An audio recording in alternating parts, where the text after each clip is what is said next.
Once you know who you are in the world and you take a snapshot of that, if it's in your personal life, it might be a snapshot, which then could be a dating profile of who are you right now and what's the value you bring to a partnership.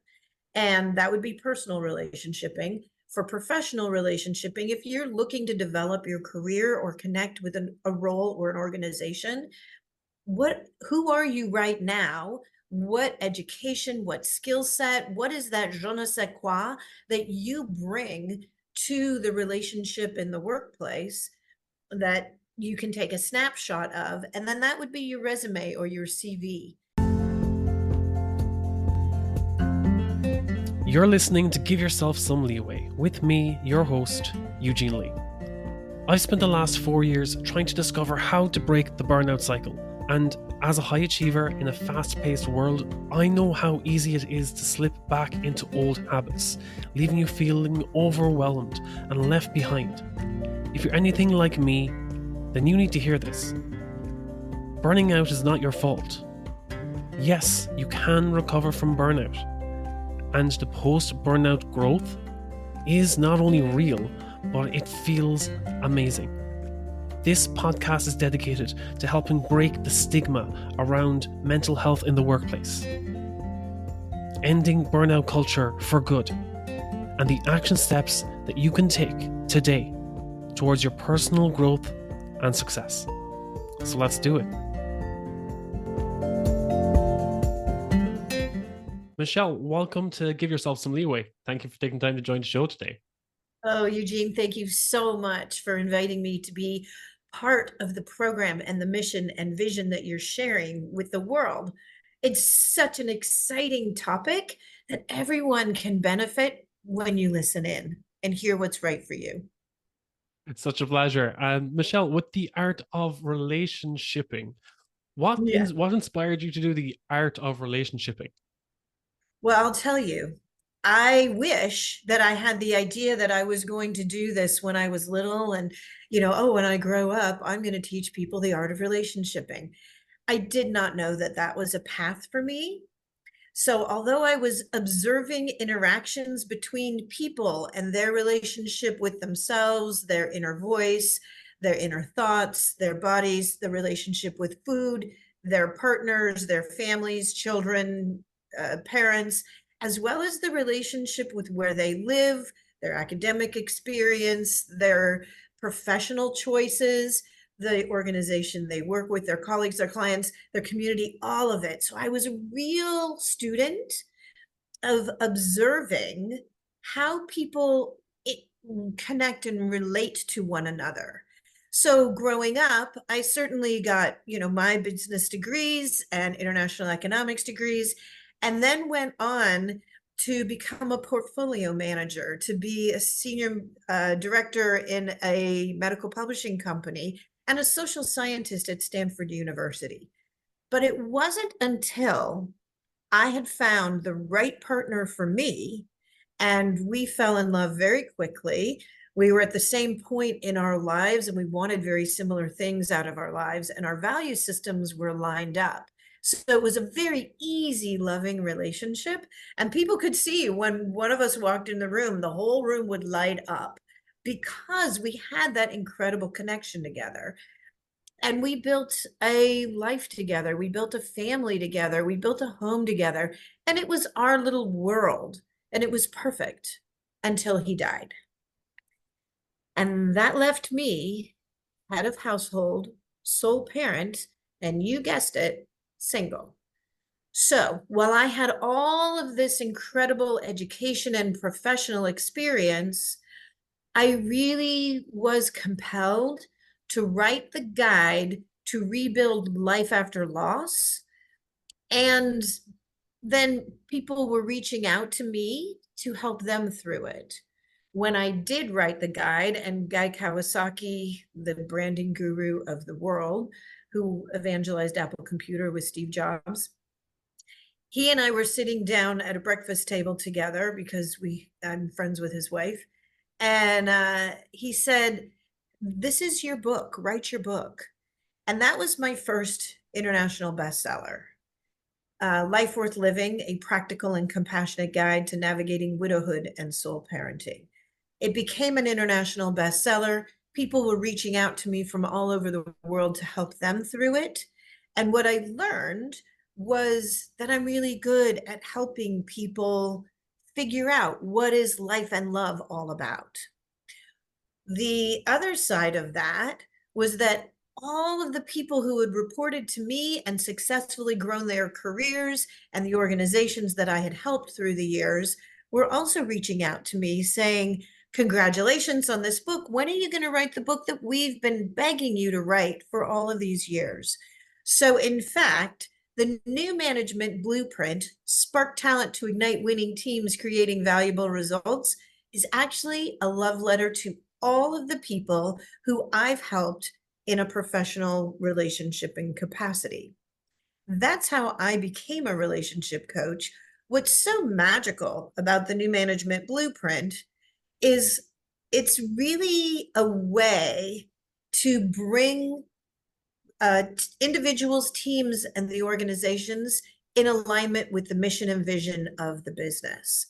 And so I've got organizations who've reached out to me who have challenged, like cultural challenges in their organization. And they've invited me to come in and work with the individuals at a senior management level, all the way down and all the way up, to ensure that the culture of the organization is existing in harmony to actually achieve, again, the goals of the business and satisfy the internal goals of the individuals who are helping to make that success. So that's how the new management blueprint got started, and also an international bestseller. And that's how we use that book. Did I get the answer to your question of how did I become the art of relationshiping? So people come, individuals and organizations are coming to me asking for their specific scenario. How can I help them elevate the relationships in their environment? It's interesting because at first, when you had Life Worth Living, and next thing you said the follow up book was management. And it's like these two things seem completely different between your personal and your professional life. Yeah, Right. and people see them as complete contrasts. But when it comes to work-life balance, that's pretty much what it is. It's your relationship, your professional relationship, and your personal relationships. It's how we balance our lives. So a lot of the time, people are like, "Oh, how could those two books have anything in common?" But that's how we spend our lives between those two things. You're very right. I say that all relationships follow the same cycle from chemistry to casual to committed. And that sounds like a really big thing. But in reality, when you think about it, it's super true. And a lot of people will come to me to find the right love in their lives. And then also people come to me to find the right organization in their lives or the right career path. So what I've demonstrated, and I think you'll agree, once you know who you are in the world and you take a snapshot of that, if it's in your personal life, it might be a snapshot, which then could be a dating profile of who are you right now? And what's the value you bring to a partnership?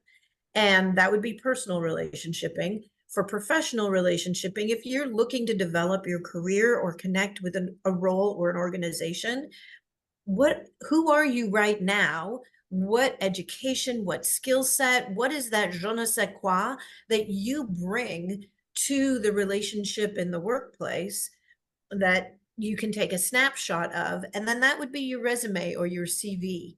It's that introduction to say, here's who I am on paper.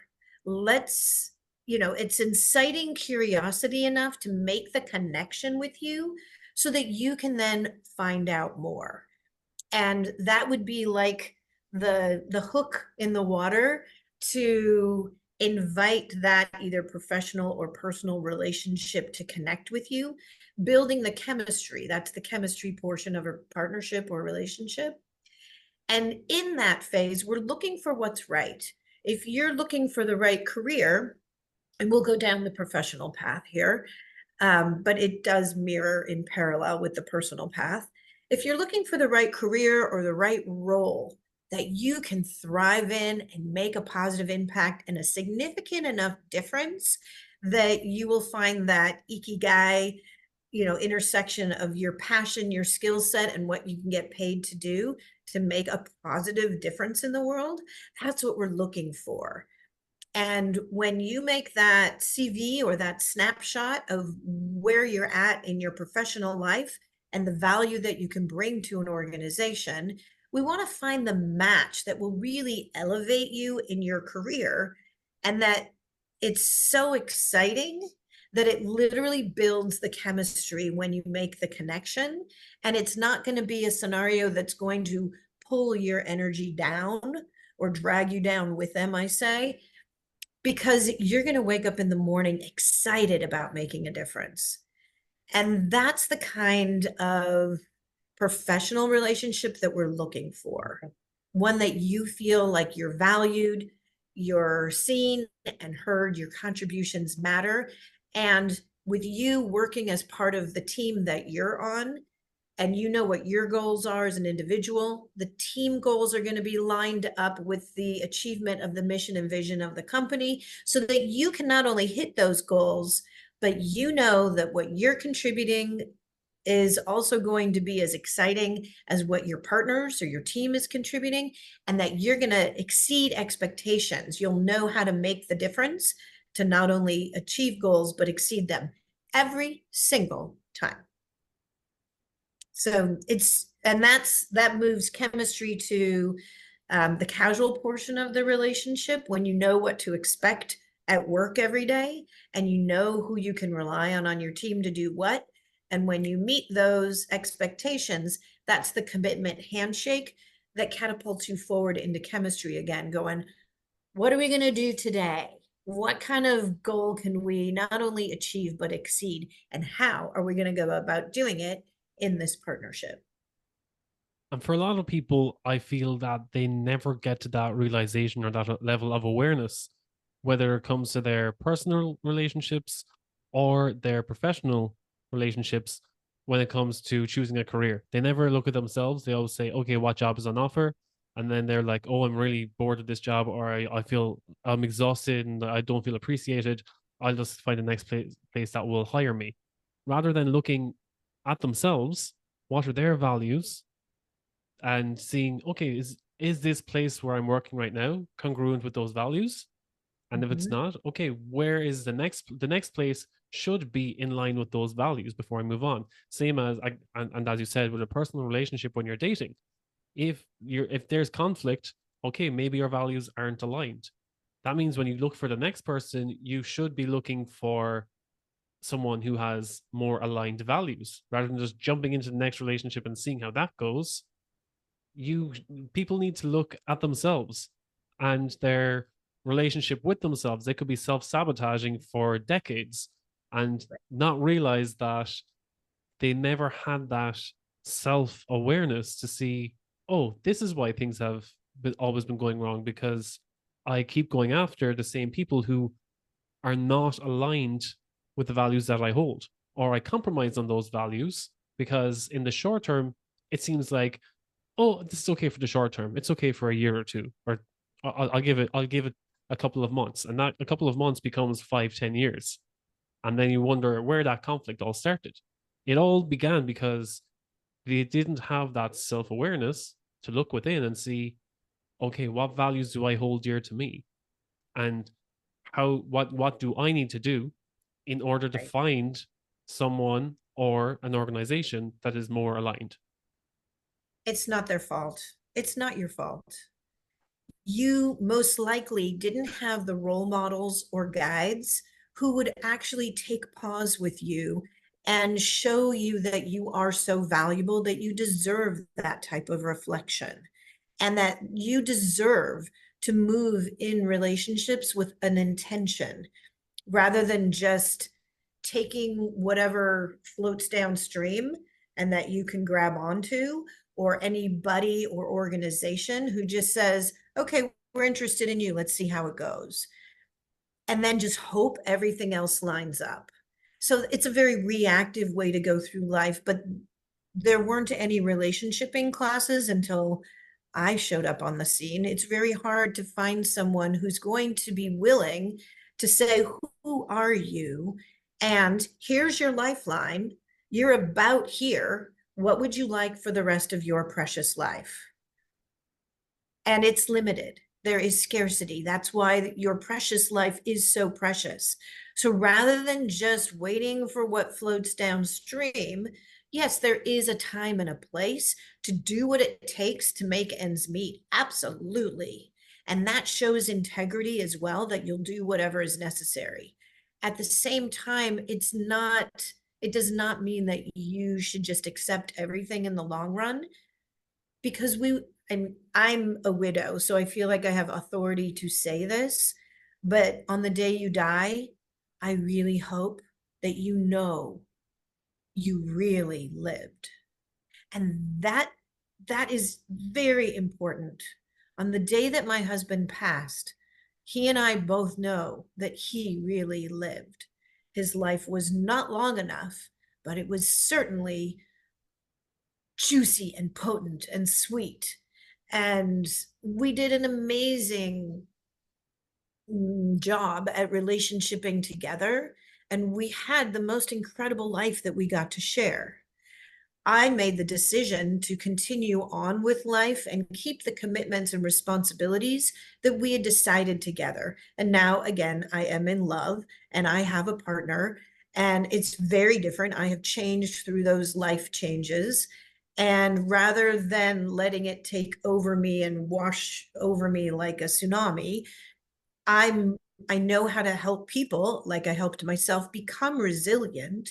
And still, I for myself know what I want for the rest of my life. And you don't have to get it right now, but to have some target so that you know the direction you're going to and you can navigate and adjust course as you go. But having any target helps you determine what's the right next best step for you to take. And again, when you can make those even generic decisions of what would you like for your life? And like I said, no one's going to hold you to it. It can be the wrong choice, but making a choice is how you start to demonstrate your intention in life. When you know that, then it's easier to take that next step, because like I said earlier, there before I started these relationshiping classes, there were plenty of things offered, but if you didn't have relationshiping role modeled for you, it's very hard to know that you need to self-reflect rather than take whatever is coming your way. And if you can make those choices and make those decisions rather than having your life be a knee-jerk response to what's showing up and just making ends meet, you can take the thoughtful initiative, put together what I call an advisory board, and I'm happy to walk you through that, and know that you have the network you need to find and achieve whatever it is you could possibly dream of. So let's walk through that, through the advisory board. If someone was completely new to this and was like, okay, what's one way I can get started on getting to know myself better? Right. So getting to know yourself better is a little bit different of a Okay. question. That's more, and again, people usually go for the third tier of just taking whatever is showing up. So it's more of like is that called a shotgun approach, where you just put all the hooks in the water and catch whatever you can? What I suggest people do, and when we're working together, we really sit down and I have a series of very simple exercises to go through. Because again, how would you know what you know? We think we're supposed to do something. We choose the hardest thing. Really, the easiest thing for you might be the hardest thing for someone else. And knowing that is integral to knowing where your skill set truly lies and you shine in an easy way to enjoy life with ease. I'm going to keep repeating that one. So, a couple of things that I help people do is one, figure out to figure out who you truly are. And if you're just deer in the headlights and I don't know, I might prompt you with questions like, what are games that you enjoyed playing when you were little? And responses I've heard from that could be, I really loved playing in the dirt. I loved playing in the plants and in the trees and in the forest. On my way to school, one client told me that she used to she was almost willing to cut school so that she could stay in the forest and play with the plants. Would it surprise you to know that she's a botanist now? Hmm. There's another client who says what he really loves to do is to play imaginary games with his friends. And he then is an innovator and a creator. Someone who played more organized games and sports is a team player and is actually doing very, very well in sales now. So if you kind of back it up and go, what are you naturally drawn to? So I'm hoping that if you're listening to this, that I'm inviting you to go back in time to where things were simpler and you had free time to see what you were drawn to. And I don't know, Eugene, do you want to share with us what may have gone through your mind? What in the What were things you played with the when you were games? little, or As how soon did you as play? as soon as you mentioned, I was like, what games do you play? I was like, I played Pokemon. I played a lot of Pokemon in my back in my day. A lot of Pokemon. So did you collect the cards? No, well, we were given those cards, but we never knew how to use them. We never knew how to play the trading game. So it was like, oh yeah, we got all the Pokemon, but we don't know how to actually play the game. But it was mostly the playing on the Game Boy. Um, Yeah. yeah, back in the 90s. So it was mostly playing that and linking up with the trading cable. It was kind of almost like a USB and trading and connecting up two Game Boys together. But yeah, many hours spent playing Pokemon. So were you searching for them and finding them? Yeah, yeah. Okay. So that's a big skill to be able to look for something that and find it is a big one. And also connecting the Game Boys. So technology as well as connecting with other people. So then you had a unified team. So those are the kinds of things. I mean, really simmer down to the simplest activities and what were the skills that were required to achieve those activities. That helps you understand where your natural skills might fall. Okay. I suppose another thing with that as well, with the Game Boys back in the day, was that it had little red light, and you had the AA batteries, and you Yeah. had to judge when the light was flashing. Is like, do I have 5 or 10 minutes of time left? So there was a lot of risk management. Is like, how long can I go before saving, or can I get through this battle before I can save, or will it die? So time management skills are Yeah, key and risk management. Yeah, because you need to keep that baby alive. You need to, hit your own goals. So I think you're getting it now. So you can figure out your skills that way. Oh, hi, Pix. Um, oh, Pixel wants to be part of the story. Okay, next. Um, let's figure out who you naturally, organically have in your life so that you know that you've got the support you need because you're not as alone as you might think you are. And this is building an advisory board. Just like an organization may develop a board of directors, you can have an inspirational advisory board for yourself. And I separate this into different categories. The first category is who do you go to or who do you have in your life who you go to for emotional support? And I'd say there are two types of emotional support people. The first kind, not everybody has either one, but the first kind is somebody who just thinks you are the cat's meow. And this might be somebody who unconditionally loves and adores you. It could be, related by blood, related by love, I say. Um, and this is somebody you would go to who just, the whole world is wrong and you are right. Everyone else has it wrong. You are such a superstar that you've got it right. So having that unconditional emotional support is fantastic. However, these people aren't the same kind of people who can love you and support you and then go, yeah, the whole world is wrong and you're right, or I could see why you made those choices, or wow, that sounds really hard. That must be frustrating or overwhelming or whatever it might be, the situation that you're in. And then the second category of emotional support, people would say, but have you ever considered this from a slightly different perspective? Because, there might be another way to look at this. Um, my mom would be one of those. She'd say, oh, oh, get over it. So a little harsh, but there was a time and a place to be supported, and then you need to see things from a different way. Okay. So that's the emotional support category. The next category is, and it's really good to go through this exercise and really write them down. Who do you have in your life as subject matter experts? So you brought up technology. Even an organization is going to specialize the subject matter experts. We've got the IT team supporting all of that.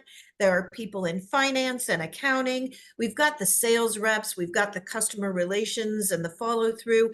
We have the senior management who's going to be the high level overview to make sure the entire organization is working in harmony. So who do you have in your life similar to that you would go to? I mean, simply, you might want a plumber to help you with the plumbing in your house. You may need someone to help you with finances. You might be pursuing a hobby, a skill, so a mentor, a teacher. These would all be subject matter experts. The next level, or the next category, is people who would leverage their position to support you in your success. These are going to be mentors, teachers, people in your network who know your value, who will speak up on your behalf. I mentioned Guy Kawasaki earlier in our conversation. He spoke up for me. He wrote the foreword for my first book. He and his wife did. And those are people who will stand by what you're saying and doing to demonstrate your credibility. Then the last category is accountability partners. Who do you have in your life will help ensure that you are on track and meeting your goals? That's your advisory board. And then when I work with people, if there's any gaps in there are simple steps to figure out how to invite those people into your life so that you have a board of directors just like an organization has. The third step would be to figure out your value system. So we've gone from knowing yourself, knowing who you surround yourself with, and now it's knowing who you are and how you make decisions. This is your core values. Because when you know your value system, and I give people an entire list of values to choose from, and usually they can self-select them. And understanding that you make decisions in your life based on your value system, that will change how you show up in the world because you know how to make decisions because that's you choose things in line with your morals and values and your code of ethics. Now, what I also help people with is to figure out, and it could be, somewhat hazy still of an image, what are the core values of either the organization or the role or the people you'd like to invite into your life? They do not have to be exactly the same as your own value system. They do, however, need to be somewhat complementary because if your value system is economic security and you're working with an organization that is high risk, you're going to go to work every day kind of stressed out that every day we're risking when you are more conservative in how you make choices. Whereas if you find an organization or a career that's a little bit more in alignment with your conservative stance, then you know that it's going to take time to build what it is you're looking for. It's like building a portfolio, a financial portfolio. And if you're ready for high risk, high reward with potential high loss, go for it. If you're looking for more stable, steady financial growth, then you're going to look for more conservative instruments. So it all matches up. So if you're looking for an organization that's in alignment, complementary value systems, then you line those up. And what's so magical about that is that you're going to show up to work every single day with your core value intact. And when you're making decisions based on your value system, you're going to know that the value system of the people on your team are in alignment and they're going to make similar choices. So if somebody's making a decision for you or you're making a decision for your team or someone else, you know you've got each other's backs. That's how you set up a good connection between who you are in the world with the career and organization you're choosing, as well as knowing that on the team, you've got each other covered on that. So that's a little bit about the first three steps in making sure that you're finding the right organization, the right career, and the right role for you. One of the things you mentioned there, especially around values, is that I feel a lot of people, when you ask them what their values are, they base them on what values they think others think they should have, That's very true. and those values are not actually true to them. So That where do you think people should start if they want to discover what their value system is? really is. So it's you quoted me on that. It was so beautiful. Well done. I have a client who named this must be adorable little monster just outside their head. They named it Fobu, and it doesn't stand for anything. It was just must be a fun name because why would you keep that little monster around? And this little monster, Fobu, encourages you to make decisions based on what you think other people might be thinking. That's never going to work. And you can't uphold that. This is again where burnout, where overwhelm, where stress, where you're this sense of imposter syndrome or feeling like you're not enough stems from because you're putting on a mask or a facade of something that you're not. When you can step away and release the concern of what you think other people might be thinking and really look to yourself for the answers, that's going to be the first place to start. And one of the challenges I think people have in this is that they are looking for approval from people outside their core value system. And we've talked about that generically. But when you're looking for someone, when we're looking for approval that's outside your core value system, what happens is this stress occurs because you're out of alignment in this partnership and there's a tension and a pulling, and it's harder to keep that up. Now, it sounds obvious, don't hang out with people who don't have values like yours. Where it comes into challenge is when it's your boss and they get to make decisions based on your success or failure in your career. That matters. When it's someone you care about, a mentor or parent or caretaker or somebody influential who's supporting you in some way or another. But when you don't seek approval from those people, but you know that you do the right thing in your value system, that's going to be helpful. Now, to answer your question, how do you figure out your value system if you're trying to be something you're not? That is a clear signal to reach out to somebody like me to help you release the onion layers of the woulds and coulds and shoulds. What I tend to tell people is we take all that's gifted to us from our mentors, our teachers, our leaders. At the same time, they've given us the best they possibly can.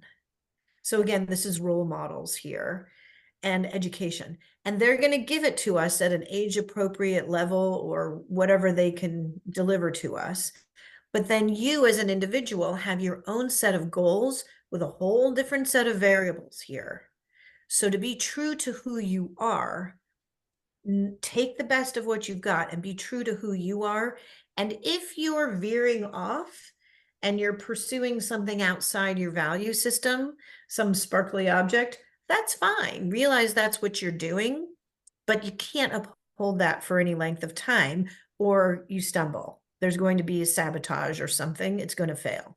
So, coming back into alignment for who you truly are. How do you figure out who you truly are?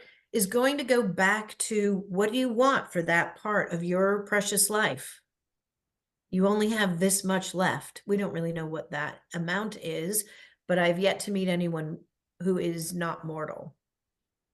So, who do you want to be? What's the impact you want to make in the world? What kind of legacy would you like to create? In the story that I shared, I was faced with an unimaginable situation. My late husband was very young. There was no reason. In fact, even his death certificate says, died a healthy male, died of cancer. Well, otherwise healthy male. There was nobody was even looking because it wasn't something that would have come up at that point in life. So you never really know. So you want to make sure that you are living each day to the fullest because this is what we get. This is the gift we get. And what is the legacy that you'd like to create? How would you like to be remembered? What would be an exercise? Maybe write your own eulogy. I realize that's kind of heavy, but what do you want to be remembered for? What impact do you want to make in the world? Do you want to partner with someone? Do you want to bring in new people? Do you want to be a leader in some way? Do you want to be someone who contributes or to a team? Or do you want to be on the guru track where you're pursuing your own thing and you're really such an expert at it that people come to you for it? And also realize that you can have it all, but it's not just going to float down the river and happen for you. You, to make it happen, you do need to have some influence over the decisions and the actions that you take to make it happen. Yeah, I think a lot of people that when they're presented by that discomfort, they're like, "Oh, but I'll worry about it in my 30s. I'll worry in my 30s. I'll worry about it in my 40s. Oh, life will get pretty serious when I'm in my 50s, so I'll wait until then, and then I'll turn Now, my life around." But I don't right. realize that it starts now. It starts the moment it started before you were born, but it's okay. You're starting right now. Today is the day. Let this be the first day. If you hadn't done it before, I think I mentioned this earlier. Oh, I wish this is what I always knew I wanted to be, but there's no way I could have known that this was life's journey for me. I didn't even know this was a thing at the time. So knowing that you can have some influence over your life changes how you live it because it's not just happening to you. You can make choices. And unfortunately, as you pointed out, people wait until the pain of the problem is greater than the action required to resolve it, and then they take action. But by then, you're digging yourself out of a hole. And if you need help digging yourself out of a hole, you're going to need some help. You're going to need that advisory board to lift you up. You're going to need somebody who knows how to walk this journey, say, here's the next step that you can step on to step in the right direction to achieve what you would like. And I mean, I love the stories when I was in interviewing people and I would ask them these questions of, if dreams came true, what would be your dream job? And they're looking at me like, how do they answer this to get the job that I'm offering them right now? And I'd have to like clear the playing field and say, that's not, there's no trick to this question. But if we understand, like, even just describing what that dream, a day in the dream job life might look like, that's going to help us figure out how to get you there. And then they would look at me and say, well, how does an entry level position in customer relations help me achieve that goal? And my response is, especially if they were somebody who really wanted that and they knew, and I was clear that they had the intention to make a difference in the customer relations department, for example, I'd say, here's what you're going to learn here. And I'll give you an example with one fellow.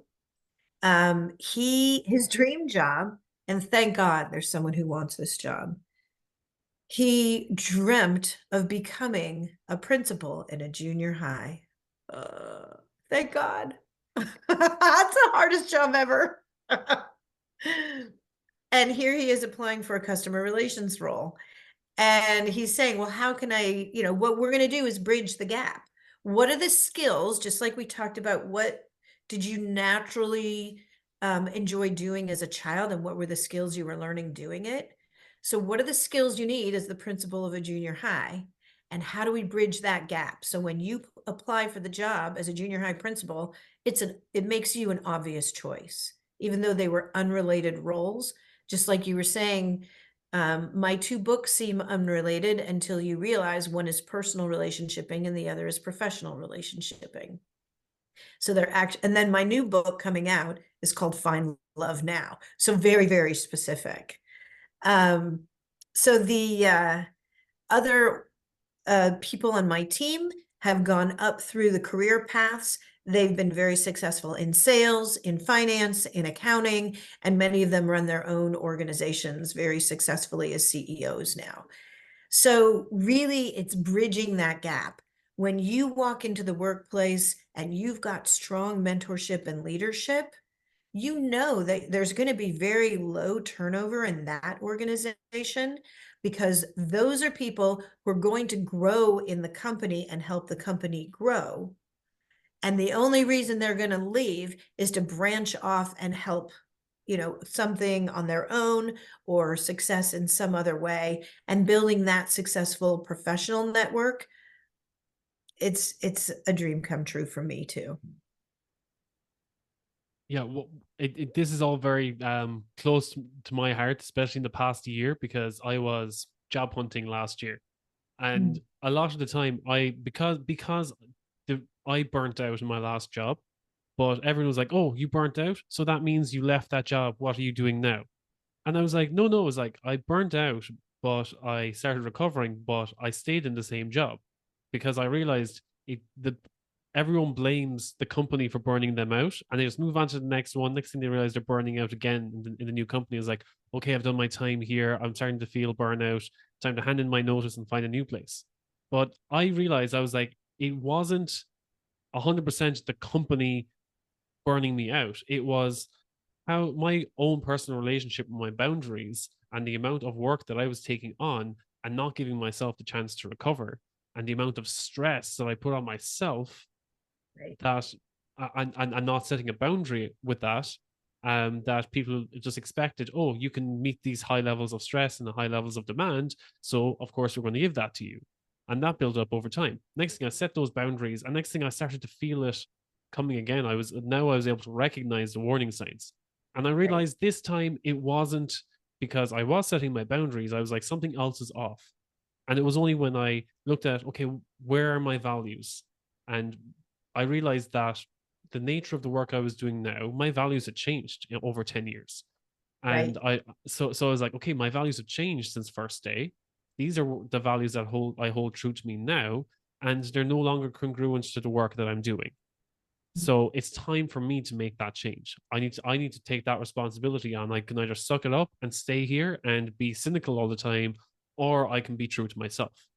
And next thing, when I was doing my job hunting, I was like, okay, the next job, I could go into something comfortable that I'm used to, or I can Mm. see, is this a new chapter? Is this something for me to try and explore something else?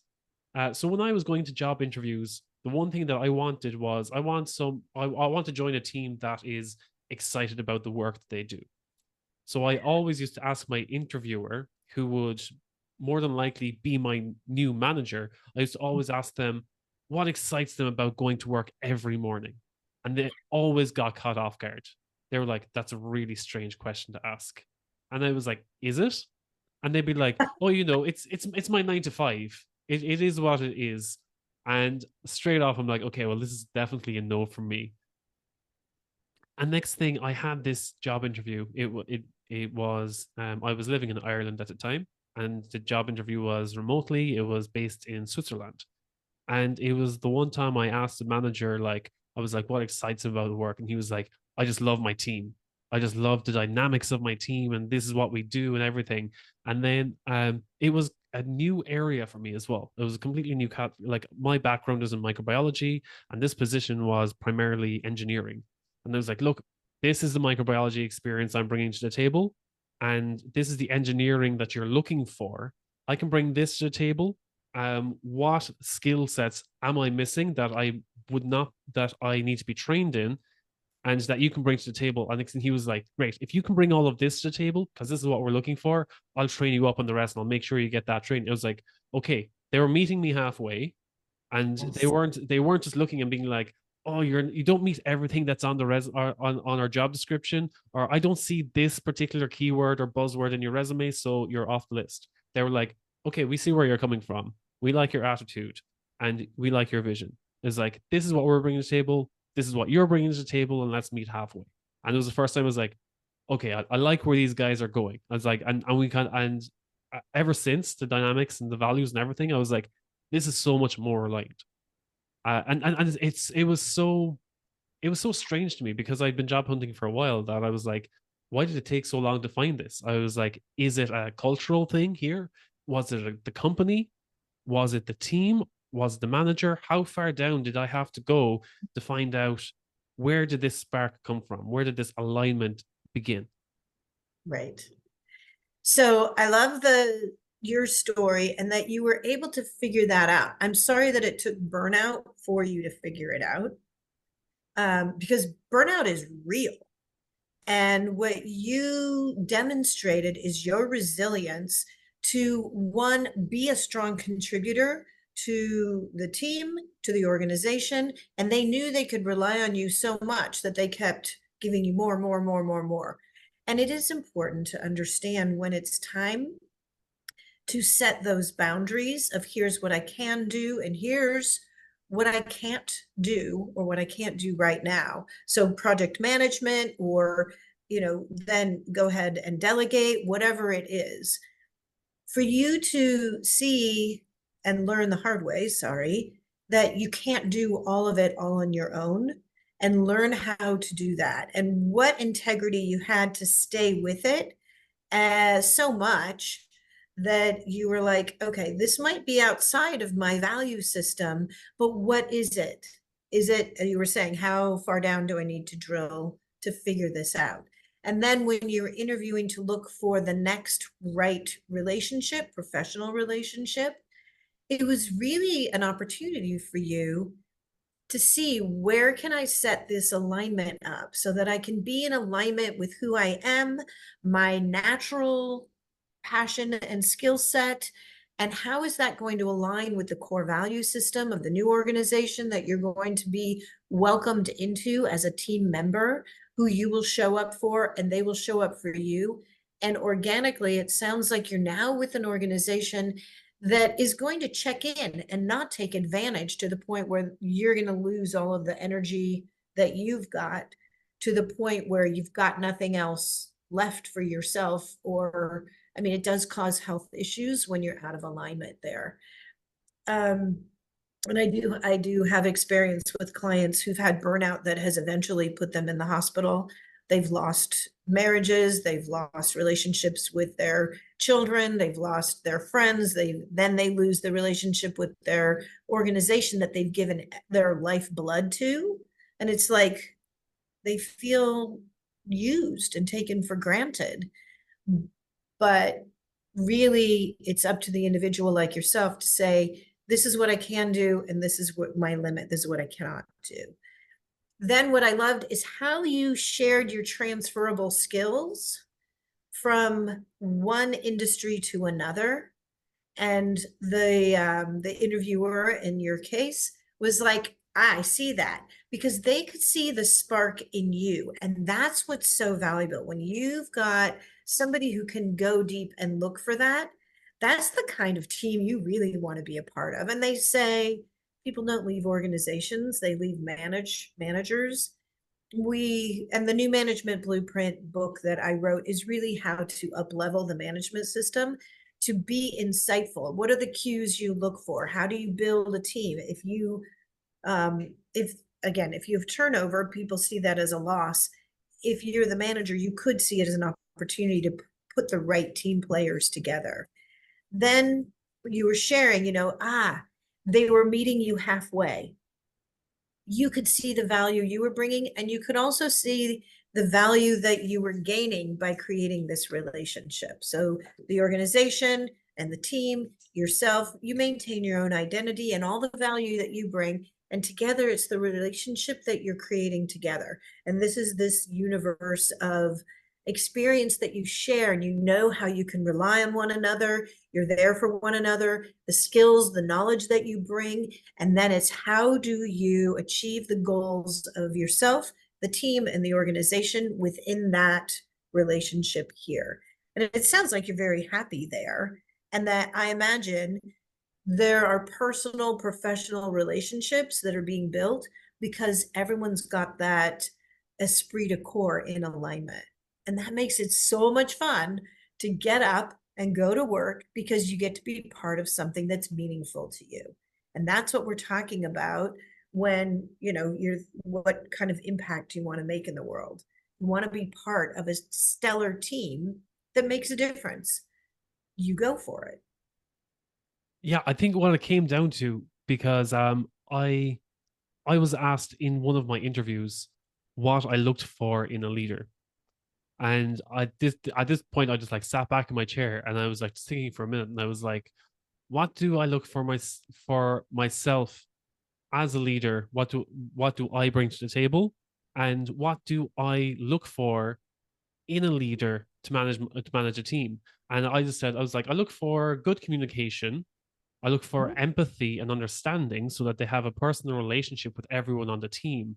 And I look for adaptability because everyone has strengths and everyone has weaknesses, but we all come together and we come to solutions. And the interviewer at the time was like, yeah, that wasn't what I was looking for. I was expecting things like time management. And next thing I was like, okay, you're describing a manager, and a manager is very different to a leader. And he didn't like that. He was like, no, you're questioning me. I was asking the questions here. And I was like, okay, I know this is not going to be a good fit. But Right. it was a good question asked by the wrong person. But it was a question that I then questioned myself more, and I really got deep on it. And I was like, did I answer it correctly and true to myself? And I was like, yes, it was true to myself. Communication, empathy, and adaptability are the top traits that I look for in leadership. And then, even in hindsight, when I look back at the interview and my now manager, I'm like, okay, there are three traits that he presented to me that he still holds dear as well, and that he brings them to the team and everything. He's like, look, what I want in this team, you all have complete ownership of the work that you do. But I Yes. also trust that you communicate with each other to make sure that you meet deadlines and that every project is taken care of. If you have difficulty, communicate with each other. I understand that some people have, like, we come from different backgrounds and expertise, but we're all in the same team. So we help each other out. And he makes sure that he does like one-to-one meetings every now and again just to check, hey, is everything okay? Are you having difficulty with this? Do we need to go for more training on this? Do you need to get refresher on this over here? And he just touches base with everyone, and it's like that's all in practice. He always tries to have a better understanding of everyone. So I couldn't speak more highly of him. As soon as he found out that I did a podcast about workplace culture and leadership styles, he was like, "Oh, do you talk about me a lot?" And I was like, "I don't mention any names, but if you tune in sometime, you might find out." And he just laughed about that. But I don't think he listens often, but it's he does enjoy, like, when I first started talking about burnout, there was so much taboo about me talking about it. People were like, "We'd rather if you didn't talk about it," um, because they thought that, oh, if you talk about burnout in the workplace, it was such taboo. I was told it was career suicide to talk about mental health in the workplace. And but with this manager, as soon as I said, this is something that I'm very passionate about and that I want to optimize performance in the workplace. The only way to do that is by creating and cultivating better workplace culture. And he was like, great. And he was like, if you ever have any tips, let me know. And if you, and he said this to me, he said, if you spot that something I do is not right or is a bit off, let me know so that I can make sure I address it. And that was like, okay, this is from him. I was like, it was the most humble thing that I expected to see. I expected to see it in the leader. I was like, okay, this is good leadership. That he wasn't saying, this is what I bring to the table and don't question anything. He said, look, these are my values. But if you see anything I do that is not in line with these values, hold me to it and bring it up so that I am aware and that I can address that he is willing to change. Beautiful. So, one of the things, again, another thing I talk about in the new management blueprint is how people achieve power. And the manager that you had before was using his status and his title, and that was power enough to exert that. Why are you questioning me? That's not our roles here. I will do the questioning, you will do the listening and responding, and that's it. Whereas the manager you have now, and you were talking about your core values and the values in a leader you were looking for. So those are the complementary values to the ones that you have that you were looking to uplift you. And also in leadership, a strong leader can allow someone else to take the lead and they don't lose their leadership position. In fact, it gives them more authority because they're helping to lift everyone else up on the team. I would say, I'm going to teach you everything I know, and that's going to make you, with your body knowledge and mine, my intention is for you to be better, stronger, faster, smarter than me so that you can backfill my position and raise me up. And that is how it rolled. People didn't believe it until it actually happened. But when you learn to stretch your strengths as an individual and as a team, and then strengthen your weaknesses, that's what brings that balance there. And your manager was doing that. What kind of integrity someone has to say, if you see a weakness, please, I don't see that as a vulnerability. I see that as an opportunity to build it into a strength. That creates that adaptability, that flexibility, and it gives us confidence that we can be imperfect and still be highly successful. Brilliant examples. And I imagine that your manager currently is someone who benefits from having you on the team and that he is sturdy enough to say, go ahead, point out my weaknesses. Whereas somebody who is uncertain or insecure in any aspect, that would be an arrow right into them and they would retaliate with fear, anger, best defense as an offense. That is not a positive working environment, but it is one that people do run into quite a bit. Knowing that you can trust your manager, that's the kind of environment we want for everybody. And it's something that it's very scarce. I must say, from my own experience, coming across that kind of environment is so scarce. And I thought it was like, okay, maybe it was just a one off with one manager. And from my experience, the next thing I realized, okay, it seems more widespread around a company. And next thing I thought, okay, it must be coming from the top down. That the way a manager is being treated, it could be from the top down, and then that scarcity or fear or insecurity is how they're taught to be a manager, and so they're and then that's influencing how they manage their team. And next thing, okay, they're like, okay, I can't approach my manager. That was something that I experienced. A lot of people, when I first started sharing how I burnt out, I had people saying, oh, I understand how you feel. I've been feeling similar. And next thing I'm like, look, reach out and you can get like the EAP, the Employee Assistance Program, and get free counseling, 100% confidential. And they're like, oh, I'm not even telling my family this at the moment. No way am I telling my line manager. And next Right. thing, I approached the HR manager and was like, look, let's just put a notice on the bulletin board that it's 100% confidential. And then they said, oh, if anyone wants to avail of it, they can come straight to me. And I was like, it's not really 100% confidential if they have to come to the Oh, senior HR manager to say, right, I feel stressed at work and I need help. right.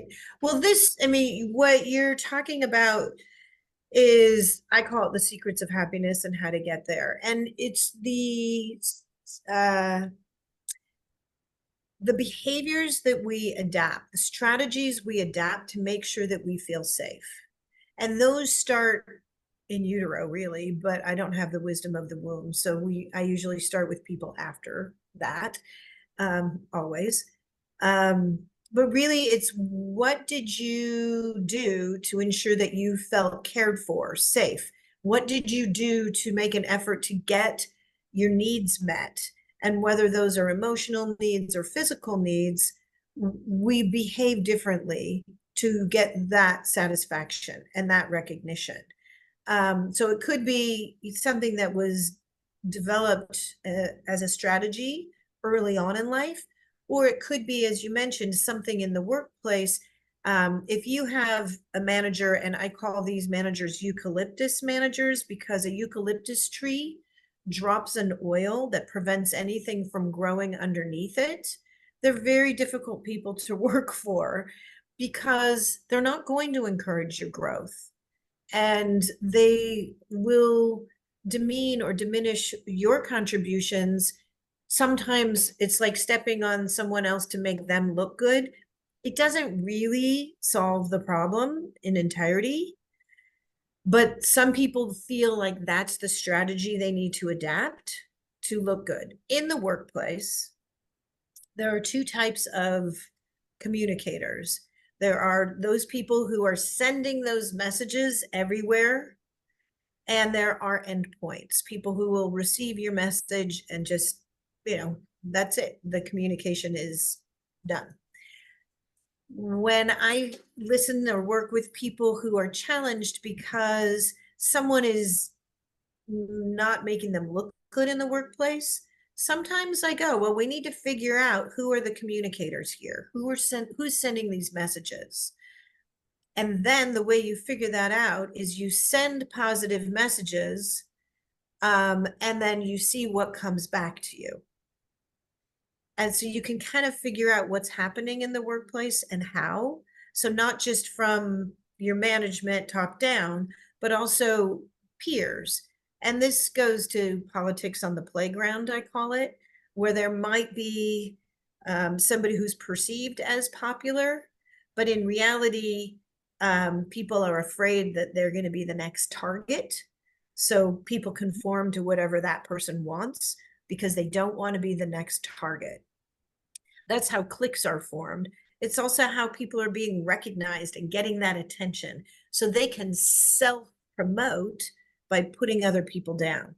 It does not work well, but unfortunately, it does sometimes work. When you're the victim of that, you know you're in the wrong kind of workplace. Something's out of alignment. Maybe, like we were talking about before, you're trying to be something that you're not. There's value systems that are out of alignment, something. And there are ways to work through that within the organization. And there's a clear signal as to when it's time to put your resume together with a clear image of what you really are, what you really like to contribute, and be recognized for professionally, and then to find that connection. And that's, again, that's when you reach out to somebody like me through the art of relationshiping.com so that you can make that connection and know that you're on the right path for you. So not only do I do that for individuals, but I do it for organizations. There was the largest advertising agency in the world.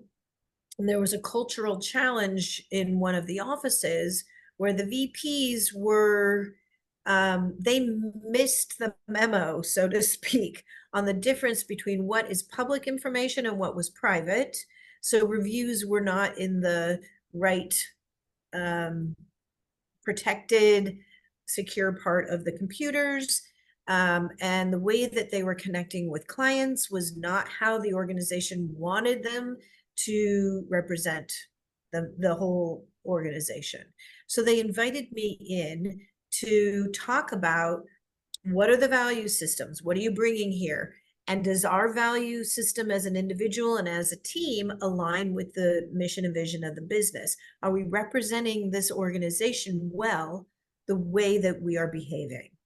And it became very clear. They self-diagnosed very quickly when it was positioned to them appropriately. And the senior management was having trouble doing it. But I walked in and in a 1 hour workshop, bam, we got it done. And they figured it out. And they looked at each other and figured out what they wanted to adjust, not a 180-degree turnout. These were very successful people, very educated, very experienced, and they knew how to work together well. So once they understood the target and they understood the disconnect, then they could adjust to have everything line up. It was magnificent. So the best way to find you is on theartofrelationshipping.com. That's Okay, it. great. Because I'm trying to keep it, some people, they come on and they have 20 links of where to find them. But it's like, no, if we can keep it nice and simple, and if there's one place where we can find Michelle, it's on theartofrelationshipping.com. Relationship.com. And you can click Speak with Michelle and put some time on my schedule. Let me know that you heard about me through this podcast and what I can do to help you in all of the relationships in your life.